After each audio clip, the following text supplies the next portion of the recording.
में माइक्रोब्स पाए जाते हैं। तो अगर पूछे वेयर डू माइक्रोब्स लिव, तो आप बोलोगे हर जगह माइक्रोब्स होते हैं, हर मौसम में पाए जाते हैं। मार्श एरिया, अगर कोई ह्यूमिड एनवायरमेंट है, नमी वाला है, उसमें माइक्रोब्स होंगे।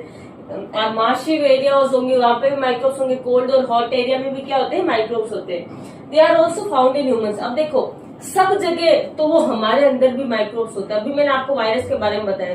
तो माइक्रोब्स जो होते हैं वो क्या होते हैं, they are also found in humans. Animals में भी पाए जाते हैं, ह्यूमंस में भी पाए जाते हैं। मोस्टली आपके ह्यूमंस में माइक्रोब्स होते हैं, क्योंकि हम आगे देखेंगे कि क्योंकि माइक्रोब्स का होना भी जरूरी है।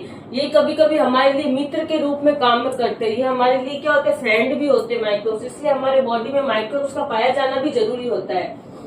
जो भी हम चीज खाते हैं, जैसे आप दही खाते हो तो उसमें माइक्रोब है, तो हम वो खा रहे तो हमारे शरीर में गया है, तो वो एक तरह का बैक्टीरिया। आगे देखेंगे हम कि है ना, जो कर्ड होता है वो किस माइक्रोब से बनता है। वो एक तरह का बैक्टीरिया जो आपके खाने पीने में काम आता है। जो ब्रेड होती है उसमें काम आता है, फुलाने में काम आता है, ब्रेड फुलाने में, केक फुलाने में काम आता है। ये सब माइक्रोब से काम है। तो ये हम हमारे शरीर में ले रहे, उनको बैक्टीरिया को ले रहे।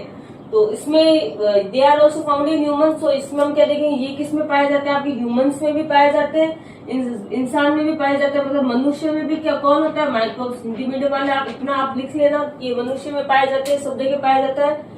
अब मेन आपको ध्यान रखना, सिंगल सेल्ड माइक्रोब्स कौन से होते हैं और मल्टी सेल्यूलर कौन से होते हैं। सिंगल सेल को हम यूनिसेल्यूलर कहते हैं और मल्टी सेल्यूलर है ये।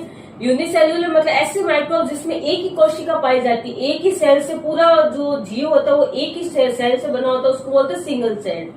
मल्टी सेल्यूलर ऐसे माइक्रोब जो बहुत सारी सेल से मिलकर बना होता है। तो एक कोशिकीय जीव, और ये क्या, इसको क्या बोलते हैं, बहुकोशिकीय। ये हो जाएगा आपके एक कोशिकीय जीव होते हैं, एक कोशिकीय सूक्ष्म जीव। और ये आपके जो मल्टी सेल्यूलर होता है उसको हम क्या कह देंगे, बहुकोशिकीय सूक्ष्म जीव।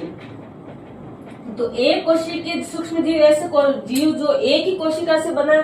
तो उसके एग्जाम्पल ध्यान रखना है, बैक्टीरिया, प्रोटोजोआ। बीपी वर्ड से याद रख लो, बीपी। तो सिंगल सेल माइक्रोब से एग्जाम्पल क्या है, बीपी, बैक्टीरिया, प्रोटोजोआ, जिसको जीवाणु और प्रोटोजोआ कहेंगे। कैसे याद करेंगे आपको इसको, सबसे पहला वाला कौन सा था, बैक्टीरिया। मैंने याद बताया था, बैक्टीरिया, फंजाई, एल्गी, प्रोटोजोआ। 1 2 3 4। तो 1 4 बैक्टीरिया, फंजाई, एल्गी, प्रोटोजोआ। तो बैक्टीरिया और प्रोटोजोआ ये दोनों ऊपर वाले 1 और 4 नंबर, एक मतलब एक कोशिकीय याद रख लो। तो 1 और 4 नंबर दोनों क्या होते हैं, ये चारों दो बैक्टीरिया और प्रोटोजोआ किस में आ जाते हैं, आपके सिंगल सेल्ड माइक्रोब्स में आ जाते हैं। कुछ एल्गी भी इसमें आते हैं, बहुत रेयर एल्गी ऐसे होते हैं जो सिंगल सेल्ड में आए, लेकिन मैंने इसमें यहाँ दिखा नहीं है क्योंकि बहुत रेयर होता है, बहुत कम एल्गी होते हैं जो सिंगल सेल्ड होते हैं।